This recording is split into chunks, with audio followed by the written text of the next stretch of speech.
Nós vamos falar sobre um tema que envolve ciência, humanização e, acima de tudo, a chance de transformar vidas. É a doação de órgãos e tecidos. Você sabia que na Santa Casa de Araçatuba é feita a captação dos órgãos, mas esse trabalho é fundamental para que milhares de pessoas em todo o país possam ter uma nova oportunidade de vida? Quem vai nos ajudar a entender todo esse processo e também os desafios que ainda existem é o médico professor Dr. Rafael Saad, coordenador da Comissão Intra-Hospitalar de Doação de Órgãos e Tecidos para Transplantes da Santa Casa de Araçatuba. Doutor Rafael, muito bom dia, seja muito bem-vindo. Obrigada por ter aceitado o nosso convite e estar aqui nessa manhã tão gelada. Bom dia, Suelen, bom dia, Dontan, bom dia a todos os ouvintes. Para a gente começar, doutor, como funciona o trabalho da CIDOT, que é a Comissão Intra-Hospitalar de Doação de Órgãos e Tecidos para Transplantes aqui da Santa Casa? Como é feito, o que é feito e o que não é feito aqui no hospital? Então a gente tem uma equipe, são 3 enfermeiros e eu de médico na coordenação. O papel principal é a identificação dos pacientes que a gente fala em chamada morte encefálica ou mais popularmente chamada morte cerebral. Então é importante nesse processo de morte cerebral a identificação desses pacientes. Então são pacientes com lesões neurológicas muito graves. Então principalmente os AVCs, os acidentes vasculares cerebrais, os traumatismos crânioencefálicos, meningites, tem outras situações, tumores cerebrais, que o paciente acaba tendo uma lesão muito grave no cérebro e que paralisa totalmente a função. E a primeira etapa é identificar esses pacientes e fazer os exames que confirmam a morte cerebral. Isso depende de pelo menos 3 médicos diferentes, então os exames neurológicos para comprovar que não tem mais nenhuma atividade cerebral, e ainda precisa de um exame para confirmar que ele não consegue respirar sem a ajuda dos aparelhos, e um exame complementar, que faz um exame, por exemplo, para detectar que não existe mais nenhum sangue entrando no cérebro, que a gente fala de fluxo sanguíneo. Então tem que fazer todos esses exames para ter 100% de certeza que aquele quadro não vai reverter, não é um quadro de coma, que existe uma expectativa de que a pessoa vai poder acordar lá para frente. Então isso que é uma dúvida muito importante das famílias, né? Ah, mas será que esse meu familiar não vai acordar? Não dá para esperar mais um pouquinho? E esses exames exatamente para definir isso, se é um quadro que pode haver uma recuperação ou é um quadro realmente irreversível. Eu ia perguntar exatamente sobre isso agora. Muita gente fala isso, né? Mas será que se não tivesse esperado um pouco mais, essa pessoa não teria voltado? Então, são exames que comprovam que aquele quadro vai ser irreversível. Se aquela pessoa vai passar o quê? O resto da vida daquele jeito ou vai chegar um tempo que ela vai ter uma falência múltipla de órgãos? Então, a gente vai separar o que é o quadro de coma e o que é a morte cerebral. A morte cerebral, ele não mostra nenhuma reação, então a gente testa, não tosse, não movimenta os olhos, não tem nenhuma outra reação, não consegue respirar sem os aparelhos e não tem sangue entrando no cérebro. Isso então, assim, não tem reversão. isso não tem reversão, isso é 100% de certeza. Então, existe um protocolo único, que chama Protocolo de Morte Encefálica, que é definido pelo Conselho Federal de Medicina, é lei no Brasil. E assim, o Brasil inteiro tem que seguir a mesma regra, os mesmos critérios, é extremamente rigoroso. Para você ter uma noção, a gente tem que fazer um teste, por exemplo, que é injetar um soro gelado nos ouvidos. Se os 2 ouvidos estiverem danificados, eu não posso fazer o protocolo. Porque eu tenho que testar todos os reflexos do paciente em pelo menos um dos lados. Então a gente tem que ter 100% de certeza. Aqui pode haver dúvida. Se pode haver dúvida, não faz o protocolo. A gente não confirma a morte cerebral. Então, Começa por qual exame, então? então, primeiro o exame neurológico. Então a gente vai ver as pupilas, que é aquele pretinho do olho que não vai mexer. Porque no caso do coma pode ser que mexa? Então, no coma, a gente faz os testes. Então, assim, a pessoa que pode recuperar, a pupila pode estar mexendo, pode ter movimentação dos olhos, a respiração, ele consegue ter alguma respiração espontânea. Então, a gente testa exatamente para diferenciar, como médicos, e exatamente passar isso para a família, olha, esse quadro pode haver uma recuperação. Ou não, aqui nessa situação, não, ele não mostrou nenhuma. E por isso que tem que ter um segundo médico para avaliar, tem esse exame da respiração para ver se está realmente totalmente dependente dos aparelhos, e mais o exame que confirma que ali naquele cérebro não tem mais nenhuma atividade ou sangue entrando mais. Então, assim, é diferente, o paciente está em coma, tem um sangue fluindo ainda pelo cérebro, alguma coisa pode acontecer, pode ter alguma expectativa, mas é exatamente por isso que a gente faz todas essas etapas. E demora, a gente demora em geral uma média de umas 9, 10 horas para fazer todos os exames. Muitas vezes a gente demora de um dia para o outro para fazer isso. Às vezes esse exame que vê o fluxo de sangue no cérebro, vê um fluxo mínimo, a gente tem que repetir esse exame daqui 1, 2 dias, repete de novo, até ter 100% de certeza que aquele quadro não vai reverter. Doutor Rafael, e esses exames, eles são feitos antes ou depois de conversar com a família? Sempre antes. Enquanto a gente não tem confirmação de que a pessoa faleceu, a gente não fala nada sobre doação com a família. Então, na hora que a gente termina esses exames, o último exame que for feito, por exemplo, fez uma arteriografia cerebral, que parece um cateterismo do coração, mas para ver os vasos do cérebro. Quando esse exame detecta que não tem mais reversão, confirmou a morte cerebral, aquele horário é o horário do falecimento. Então, na declaração de óbito do paciente, por exemplo, terminou às 9 horas da manhã. Às 9 horas é o falecimento. Independente se vai ter doação ou não vai ter doação, aquela hora é a hora de falecimento. E só a partir dessa confirmação que a gente vai falar com a família de que confirmou, a gente vai explicando para a família ao longo do processo que está sendo feito os exames, mas só quando confirma que a gente vai falar com a família que confirmou o falecimento. E só depois que a família entende que a gente vai falar sobre doação. Não tem como a gente falar sobre doação para uma pessoa que legalmente está viva ainda. Então eu só posso ter certeza que faleceu depois que termino todos os exames. E esses exames, doutor, eles têm que ser feitos inclusive para definir o protocolo de tratamento dela, né? Seja um motivo que ela tá ali, vocês fazem esses exames para saber para que caminho vai ser seguido caso ela esteja viva e caso ela apresente alguma resposta. Então, esses exames não são feitos necessariamente para ver se ela simplesmente só está viva ou morta, mas também para definir um caminho ali de atendimento? O que acontece? Esses pacientes geralmente vão estar externados ou para o neurologista clínico ou para o neurocirurgião. Na maioria dos casos vai ser isso. Então, o neurologista e o neurocirurgião estão conduzindo todo o tratamento do paciente.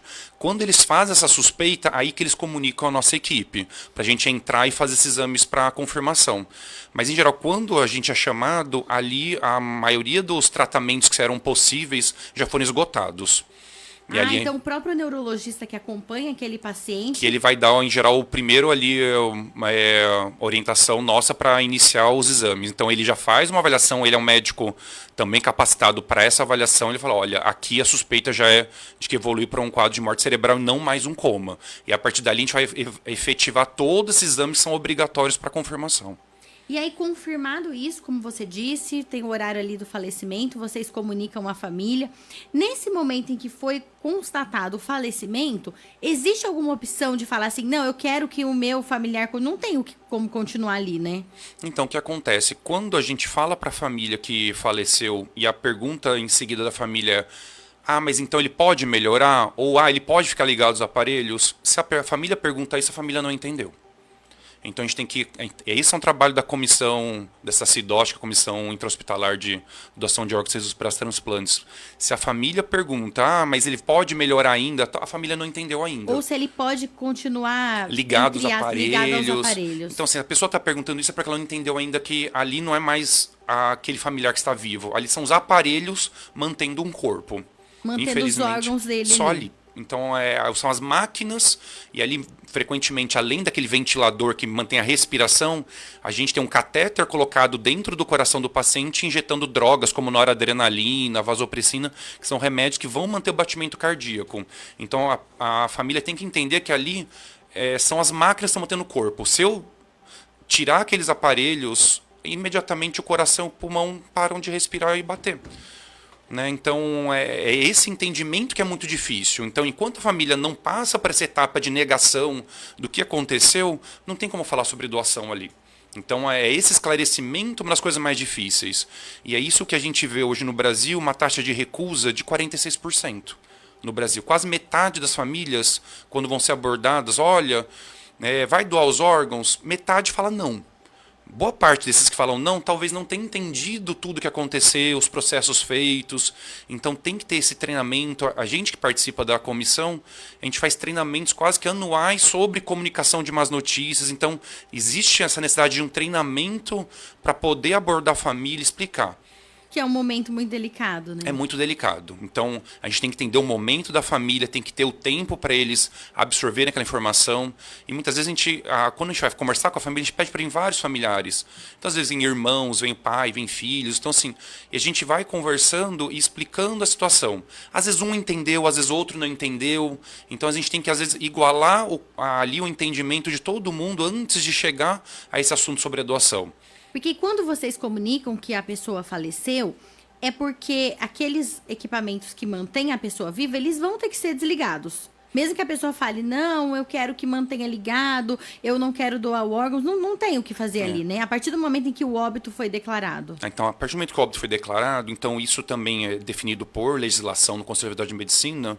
A única justificativa para manter aquele familiar ligado aos aparelhos ainda é para doação de órgãos. Então a gente é obrigado a primeiro comunicar a família, então a gente chama, explica, mas a partir daquele momento, se ele é um candidato à doação e a família autoriza, ali ele é mantido para viabilizar. É o tempo das equipes transplantadoras, captadoras, virem aqui para Araçatuba. Enquanto se acontece outras situações, ou a família recusa, ou existe uma contraindicação já sabida, então às vezes eu tenho uma sorologia que já vai contraindicar a doação, ou o paciente está num quadro de sepse grave, que aí eu não posso doar os órgãos. Seria o que a gente chama de infecção generalizada? Isso, aquela infecção generalizada e não controlada, por exemplo, um paciente fazendo febre, aumentando as drogas para manter os batimentos cardíacos, a pressão dele, essa é uma situação que às vezes não dá para a gente efetivar a doação, porque eu tenho o risco de levar esses órgãos infectados para uma pessoa que vai ser imunossuprimida, porque quem recebe os órgãos tem que tomar remédio para baixar a imunidade, para não rejeitar aquele órgão. Então, se eu levo um órgão infectado com uma bactéria resistente, eu mato o receptor.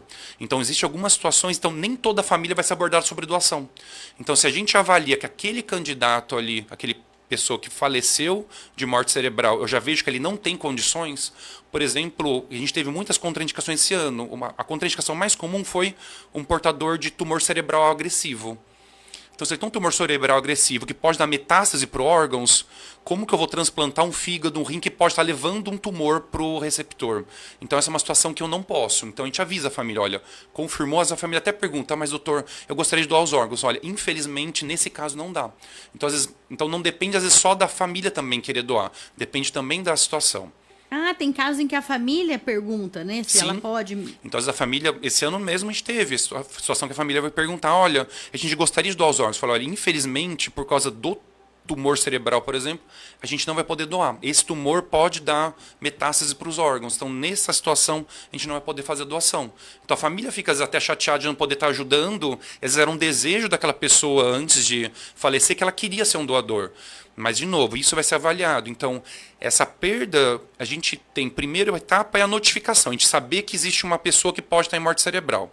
Segunda etapa, eu preciso confirmar que ela faleceu. Então, dependo dos exames, dos médicos, da equipe, para confirmar. Confirmou, eu tenho que ver se não tem uma contraindicação.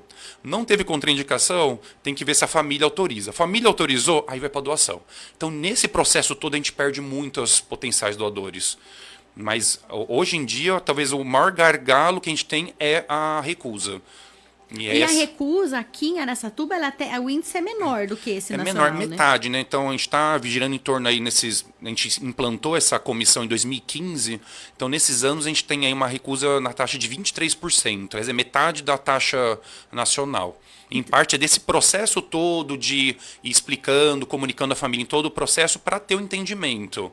Tá? E de novo, assim, a gente não pode também acusar a família de não querer doar, tudo. É pôr aquela opção para a família.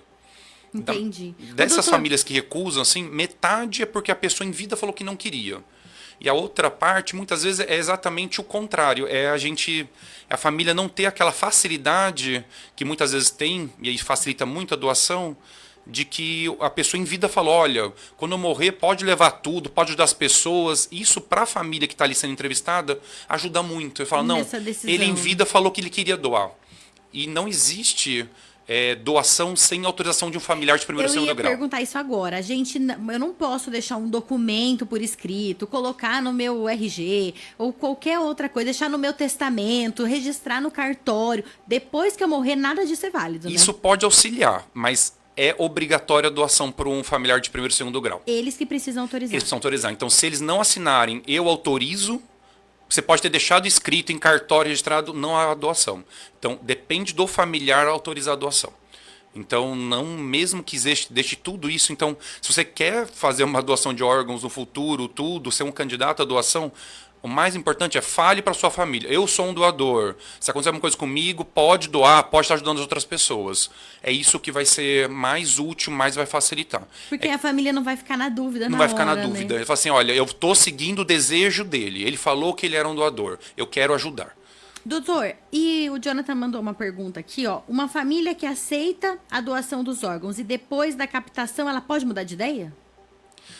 Poder pode, que assim, o que acontece? A gente explica todo o procedimento, a partir do momento que a família fala, a gente autoriza a doação, é passado um termo. Então, tanto a recusa quanto a doação, a gente entrega um documento formal, a gente pede documentação confirmando que aquele é um familiar realmente daquele paciente que faleceu, e a gente tem uma assinatura com testemunhas, em geral até de outros familiares, de que está autorizando a doação. A partir daquele momento que autorizou, aí é coletado exame de sangue vai para as nossas centrais de Rio Preto e Ribeirão Preto para fazer todos os exames, sorologias, tipo sanguíneo, as compatibilidades.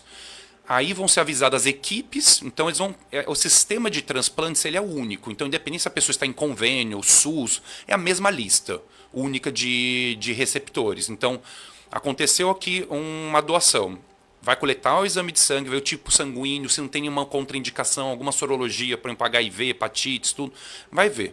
Olhou tudo isso, aí vai fazer uma característica do doador e vai encaminhar para as equipes receptora, receptores transplantadores. Então, por exemplo, a equipe que vai captar o fígado, a primeira pessoa que está na lista de espera está em Rio Preto. Eles vão entrar em contato com o pessoal de Rio Preto. Olha, existe esse receptor.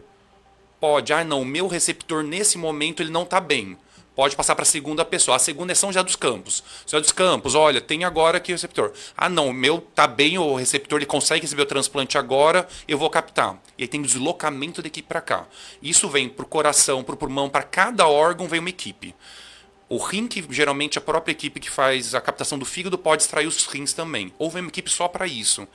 Mas então, quando a gente tem assim, múltiplos órgãos, pulmão, coração, rins, fígado, e imagina que são 3 e 4 equipes diferentes que vieram aqui para Araçatuba.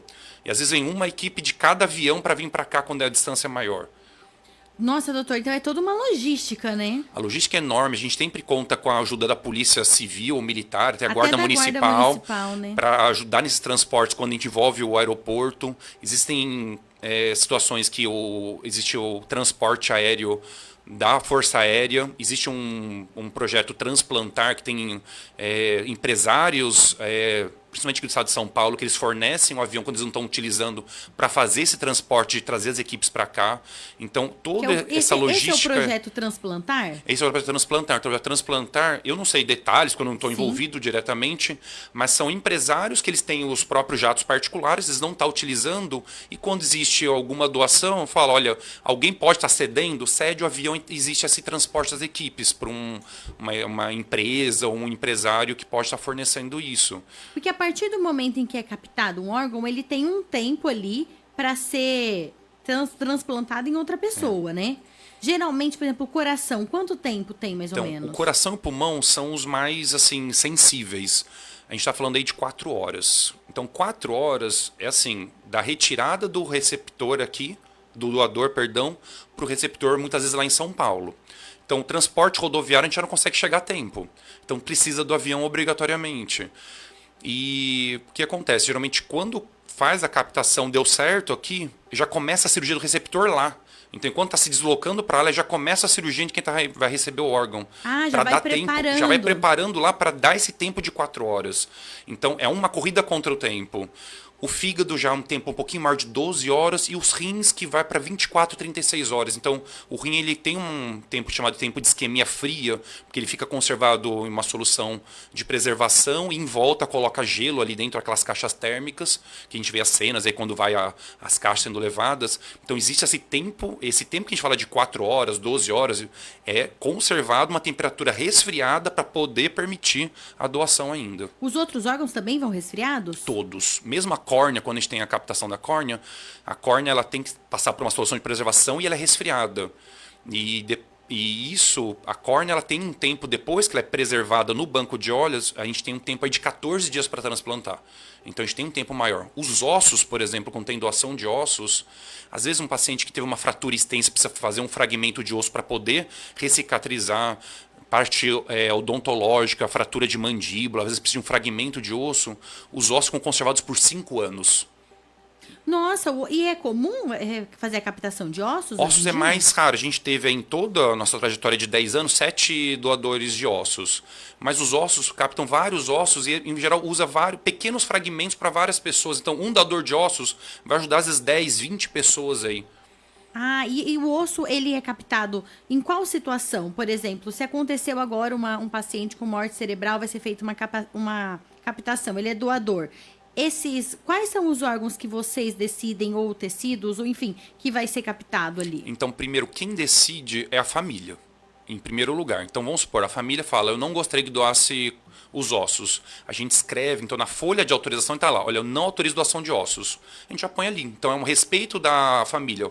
Olha, esse órgão eu não quero, esse tecido, por exemplo, córneas, eu não quero. Então, a família vai decidir isso também. Então, ele coloca, aí não vai ser ofertado. Ah, a família pode decidir, eu Pode. quero que doa só o coração. Por exemplo, Entendi. ou só os órgãos internos. Então existe essa possibilidade, a família que vai autorizar em primeiro lugar.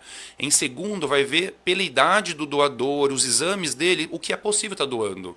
Então tem órgãos que são pessoas mais jovens para doar. Então coração, pulmão, em geral vai ter que ter um doador um pouco mais novo. Rins, fígado, o fígado, a princípio, não existe um limite de idade. Então a gente tem logísticas de fígado acima de 75, 80 anos até que doa o fígado. Então o fígado é um órgão que não tem um tempo assim.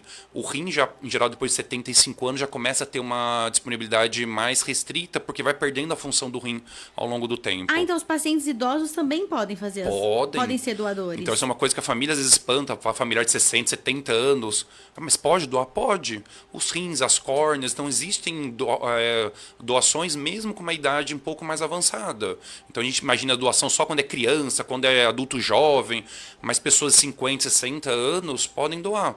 E lembrando que a maioria das mortes que a gente tem é por AVC. E AVC vai ter muito mais em pessoas mais idosas que em pessoas mais jovens. Então, uma boa parte dos nossos doadores são pessoas acima de 50, 60 anos.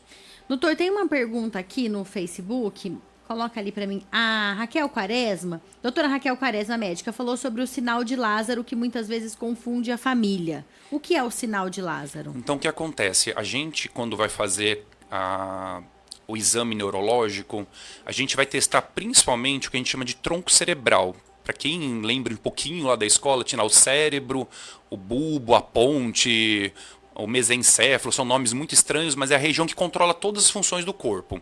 Isso que a gente está testando principalmente.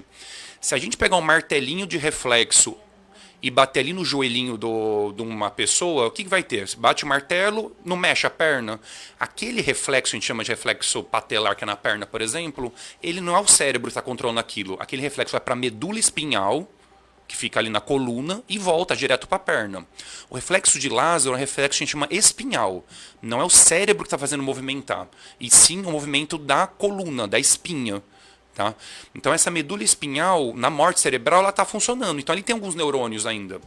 Então, tem muitas vezes a gente vai fazer uma coleta de sangue, às vezes no braço, você enfia uma agulha no braço. Ele pode ter um movimento, pequena movimentação ali do braço. Mas aquele movimento reflexo do que? Da espinha. E isso, quando o paciente que a gente está testando os reflexos tem esse reflexo, a gente explica para a família isso. Olha, ele tem pequenos movimentos no braço e na perna, mas isso é por causa da medula espinhal dele, não é o cérebro dele que está comandando esses movimentos. Mas isso pode confundir a família, e é uma função da nossa equipe também estar explicando que aquilo não é voluntário. E não é reversível, mesmo nesses não é reversível. casos, né? Então, assim, o Lázaro é um reflexo mais extremo, que a pessoa tem movimentação, às vezes, de mais de um membro ao mesmo tempo, e isso é uma coisa que também assusta. Até a própria equipe de saúde, às vezes, pode assustar com aquilo. Mas a gente que tem experiência, os neurologistas e neurocirurgiões, a gente consegue separar que isso é um reflexo de Lázaro e não. E por isso que é importante você ainda ter aquele exame complementar que vai confirmar que não existe mais sangue no cérebro do paciente, nenhuma atividade cerebral. Então, não é só a nossa avaliação, ainda existe esse exame complementar e a gente consegue separar o que é um reflexo da medula e o que é uma atividade cerebral mesmo.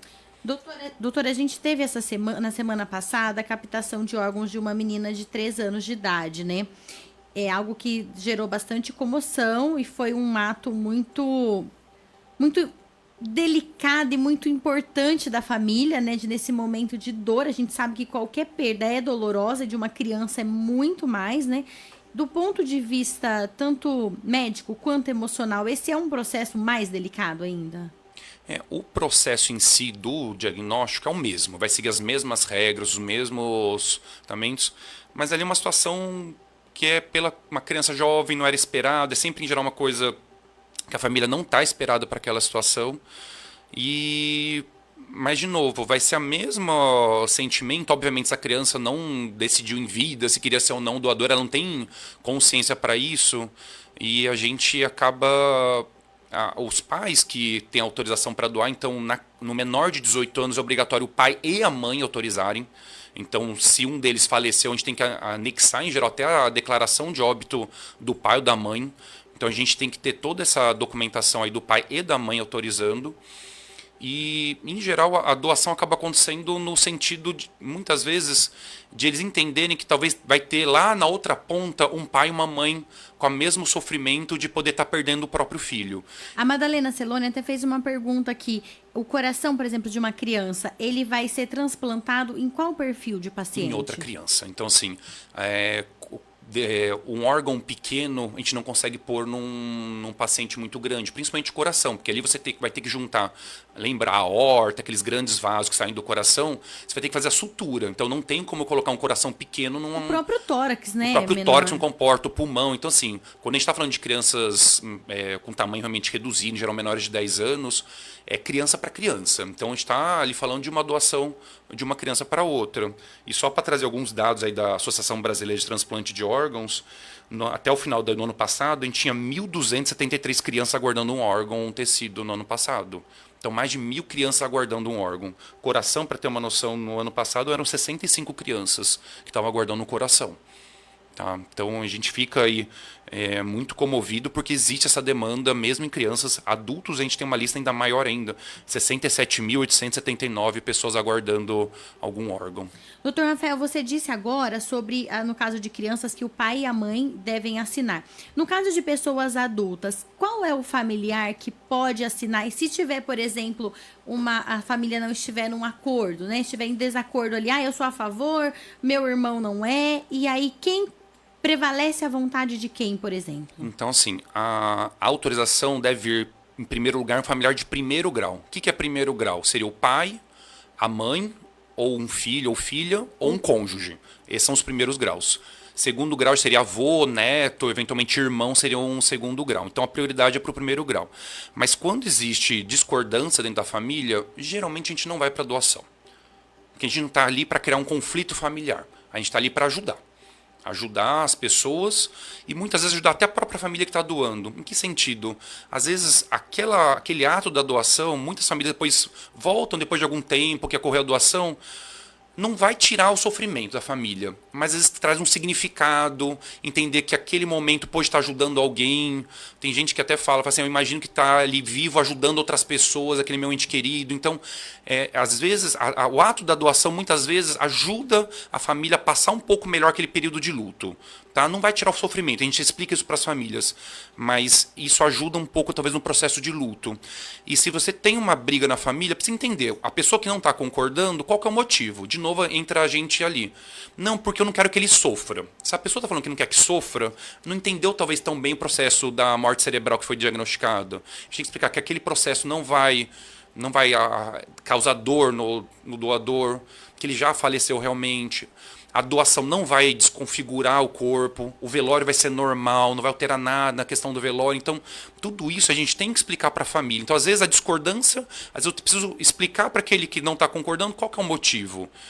E se mesmo assim ele fala, não, mas é que eu realmente não quero, o outro quer, em geral a gente sugere até que não doe, para não causar um conflito. Doutor, você falou sobre a questão do corpo no velório, então a doação não vai, entre aspas, prejudicar o corpo ali no momento do velório, não vai trazer marcas ou alguma possível situação por causa da doação? Então, assim, Quando duas córneas, por exemplo, é reconstituído, então fica com o mesmo formato do olho fechadinho, então não altera mesmo essa parte dos olhos. Mesmo quando são os ossos, que são de membros inferiores, é reconstituído, fica fechadinho, também mantém ali o formato da perna do doador. Os órgãos, é uma cicatriz que fica no tórax, no abdômen. Com a roupa fechada não aparece absolutamente nada, é como se tivesse feito uma cirurgia. Uma outra Que às situação vezes a pessoa até fez, né, em vida, quando ainda Sim. estava tentando, né, Impõe. recuperar, assim, a saúde ou fazendo um tratamento, ela vai ter marcas de cirurgia que no velório a gente não vê também, A né? gente até põe, por exemplo, tem situações que é por traumatismo e é necessário que o corpo passe por um processo de IML, uma autópsia. A cicatriz da autópsia vai ser a mesma cicatriz da doação. Então ali não vai ter diferença quando vai para uma autópsia de uma cirurgia, que vai ficar fechado, reconstituído. Isso é uma obrigação da equipe que veio fazer a cirurgia da captação.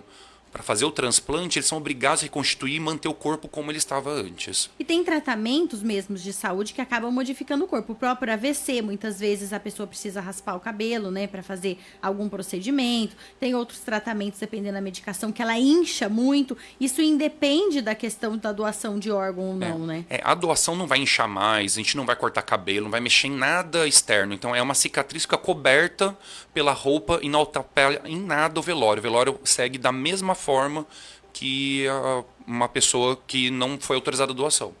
Doutor, tem um projeto de lei, se eu não me engano, foi você que levou para a prefeitura sobre como sugestão da isenção de taxas municipais de enterro para os doadores, é isso? Isso, então a gente levou, na época, a vereadora Tiesa, os vereadores ajudaram no projeto, então foi passado isso pela Câmara. Faltou um pouco mais, que até acho que é uma cobrança que a gente pode fazer da atual Câmara, previsão orçamentária para ter esses descontos para as famílias. Então existe a legislação, mas faltou essa parte aí da homologação e da previsão orçamentária. Para sancionar a lei ainda estava faltando essa pendência. Mas tendo isso, não que isso talvez que vai motivar realmente a pessoa, olha, se você doar eu vou te isentar. A ideia da doação é que seja uma coisa realmente voluntária. Mas a pessoa que teve esse ato da doação, a gente poder estar tirando o encargo da pessoa ali de impostos municipais, tudo, pelo menos aquilo eu acho que traz uma ajuda ali até para a família. Mas não, de novo, a doação de órgãos é um ato voluntário e tem que ser gratuito. Então a gente não pode oferecer absolutamente nada. Então, tem muitas coisas aí que falam de fake news, de agora um assunto que sempre assim, recentemente que se fala é sobre a questão do transplante de coração do Faustão, que foi feito de uma forma muito rápida. É isso que eu expliquei. Então, assim, as doações, elas são todas unificadas no Sistema Nacional de Transplantes. É um sistema muito sério. Então, às vezes acontecem algumas situações que põe às vezes em dúvida o sistema, mas até explicando, por exemplo, se o receptor, e eu não participei obviamente nada relacionado à questão do Faustão, mas que foi passado na mídia, ele tinha um sangue mais raro que é o sangue B. Então, se o receptor tem um sangue mais raro, pode acontecer dois problemas. Uma, demora muito tempo para ter um doador. Em contraponto, se existe um doador também de um sangue B, a lista de espera é muito menor. Então, o que foi noticiado na época, que existia uma outra pessoa que estava na frente ali do Faustão na lista. Esse receptor, a equipe que estava cuidando dele não aceitou aquele órgão naquele momento e já passou-se para o segundo lugar, que foi o Faustão. Mas até teve que esse Sistema Nacional de Transplantes mostrar que a maioria dos corações, quando está em questão de priorização, a maioria acontece em até 30 dias. Agora a gente fica pensando, não, mas tem tanta gente que fica muito tempo esperando. As pessoas que esperam um pouco mais de tempo são pessoas que podem esperar talvez um pouco mais de tempo. Mas infelizmente a gente perde muitas pessoas na fila. Então a gente vê a fila de rins que hoje está lá perto de 37 mil pessoas aguardando um rim. Por que tem tanta gente esperando o rim? Porque a gente tem a hemodiálise que segura esses pacientes. O coração não segura. Então, ou tem ou não tem. A lista vai rodando. A pessoa entra na fila e sai da fila ou porque conseguiu felizmente um órgão ou porque não conseguiu naquele período que estava mais crítico. Então ali, de certa forma, houve uma sorte? Houve. Mas existe como burlar o sistema? Não tem. A lista é única. Então assim, as pessoas que estão ali aguardando, as centrais são estaduais, então assim, ali o Faustão ele estava, digamos, competindo, o termo não é legal competir, mas assim, ele estava na mesma lista de outras pessoas dentro do estado de São Paulo. E muita gente dessa área tem acesso, né, a essa lista. Então, se alguém é passado na frente, Não muita tem como gente... passar. Não, Então, mas eu digo assim, se fosse, muita gente ficaria não, sabendo. a central né? vai chegar. Quem que é o primeiro desse tipo sanguíneo priorizado? É esse. Foi consultado primeiro. Qual que é o segundo? Qual que é o terceiro? E assim vai indo. Como até ele, gera muita toda a gente- lista. Outras pessoas também provavelmente tiveram muita sorte, mas por serem anônimas, a gente não fica sabendo. Seria isso? E a gente não sabe também, por exemplo, quando vai doar, não é... Às vezes pode ter um doador de 18 anos, às vezes pode ter um doador de 60 anos de algum órgão. Então entendam, o outro lado, a equipe médica é responsável. Então não é o paciente que aceita, a equipe médica que está cuidando daquele paciente que precisa do órgão que vai ver. Ah, não, eu prefiro um órgão de 60 anos agora, porque ele não vai aguentar esperar um órgão às vezes mais novo, de uma condição melhor, e transplanta. Então, existe, e por isso que a gente fala, às vezes esses doadores 60 anos, 70 anos, às vezes é diferente de uma morte ou uma vida naquele receptor. E tem gente que fica esperando, não, vou esperar um órgão melhor. Às vezes esse órgão melhor nunca vem. Não chega, né? Mas, de novo, isso é uma decisão do receptor, do paciente, junto com a equipe médica dele. Doutor, e nosso tempo está acabando, infelizmente, senão a gente poderia ficar aqui um tempão falando sobre esse assunto, mas tem uma outra pergunta que chegou para a gente encerrar. O doador e o receptor, as famílias sabem quem são eles? No Brasil, a legislação não permite. Então, a gente tenta sempre, nunca na Santa Casa a gente vai divulgar quem foi o doador, para não ter, a gente só fala que houve uma doação, às vezes divulga ali a idade, mas o que foi doado, isso sim a gente fala, e o receptor também não. Então, para evitar problemas de cobranças de um lado para o outro, desde financeiros, ou o que está acontecendo, Ou até emocional, ou até né? emocional. Então, assim, isso a legislação brasileira não permite. Então, às vezes a gente vê filmes, principalmente americanos, que depois de um tempo conheceu quem foi o doador receptor, mas no Brasil não é permitido essa comunicação do doador com o receptor. Então, isso é uma regra nacional. Então, infelizmente, a gente passa para as famílias, olha, vocês vão saber que doou, o que foi doado, a gente informa, olha, foi doado esse órgão, sua família que doou vai saber e simplesmente o receptor vai receber. Então o receptor é agradecido, o doador tem essa ideia de que pode ajudar outras pessoas, mas é isso. Então é a ideia da doação. Doutor, mais uma vez, muito obrigada pela sua presença, por nos ajudar a entender um tema tão importante que pode fazer diferença na vida de muita gente, porque às vezes a gente está de fora, a gente só se vê no papel de família para autorizar ou não, mas a gente pode ser a pessoa que talvez vá precisar de um órgão um dia, talvez não hoje, mas depois a gente descobre uma doença e a gente pode ser um possível candidato, né? Então fica, mais uma vez, muito obrigada, viu? Eu que agradeço a oportunidade, esclarecer a população. Eu acho que a gente precisa de cada vez mais esclarecer a população sobre esse tema. O que é a importância e que é a seriedade de todo o processo. Dentro do Hospital Protocolo de Morte Cerebral até todo o sistema de doação, que é um sistema muito sério no país. Muito obrigada. E você que está ouvindo a gente, aproveita a deixa dessa entrevista para falar sobre o assunto hoje com a sua família. Fala, olha, eu ouvi uma entrevista lá na Jovem Pan sobre doação de órgãos. Eu quero ser doador de órgãos. Se eu tiver essa oportunidade depois que eu morrer, por favor, autorize a doação. Isso é muito importante, você manifestar a sua vontade, como disse o Dr. Rafael, porque isso acaba ajudando a família na hora de tomar essa decisão. E lembrando que a doação de órgãos pode ser